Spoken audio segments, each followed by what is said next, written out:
وأوسطه مغفرة وآخره عتق من النار کہ اس مہینے کا پہلا حصہ رحمت کا ہے، دوسرا حصہ مغفرت کا ہے، عفو کا ہے، جس کی طرف آپ نے اشارہ کیا، معافی کا ہے، اللہ کی طرف سے مغفرت کا ہے، اور تیسرا عشرہ فرمایا ہے نبی اکرم صلی اللہ علیہ وسلم نے.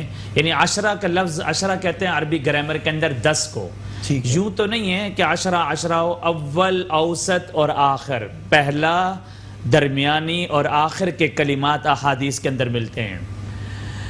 تو اس پوری عبادت کا جو مغز ہے اگر قرآن کی روشنی میں دیکھا جائے، احادیث میں دیکھا جائے، تو جا بجا اللہ رب العزت مغفرت کی طرف دعوت دے رہے مومنین کو کہ اے مومنو، اے لوگو، تم سے غلطیاں ہو جائیں گی، کوتاہیاں ہو جائیں گی، تم انسان ہو، تم سے کئی جگہوں پہ گناہ بھی ہو جائیں گے، لیکن ان گناہوں کی معافی کے لیے تم اللہ سے مغفرت طلب کرو، معافی طلب کرو، استغفار کرو. اور رسول اکرم صلی اللہ علیہ وسلم کے وہ سنہرے کلمات ہیں جس میں نبی اکرم صلی اللہ علیہ وسلم نے اپنی ذات کے حوالے سے خود فرمایا کہ میں خود رسول اور پیغمبر ہو کر دن میں 100 سے زیادہ بار استغفار کرتا ہوں. مجھے بتائیے، کیا نبی اکرم صلی اللہ علیہ وسلم کو استغفار کی ضرورت تھی؟ بالکل نہیں. کیا نبی اکرم صلی اللہ علیہ وسلم کی ذات میں ہم یہ کہہ سکتے ہیں، تصور بھی نہیں کیا جا سکتا کہ ان سے کوئی گناہ سرزد ہو سکتا ہو؟ نہیں، بلکہ نبی اکرم صلی اللہ علیہ وسلم نے امت کو سبق دیا ہے کہ اے میری امت کے لوگوں استغفار کرو، اے میری امت کے لوگوں توبہ کرو اور معافی مانگو. یہی وجہ ہے قرآن کے اندر اگر آپ دیکھیں، جس سوال کی طرف آپ نے اشارہ کیا، قرآن میں اس کا کیا ریفرنس ملتا ہے.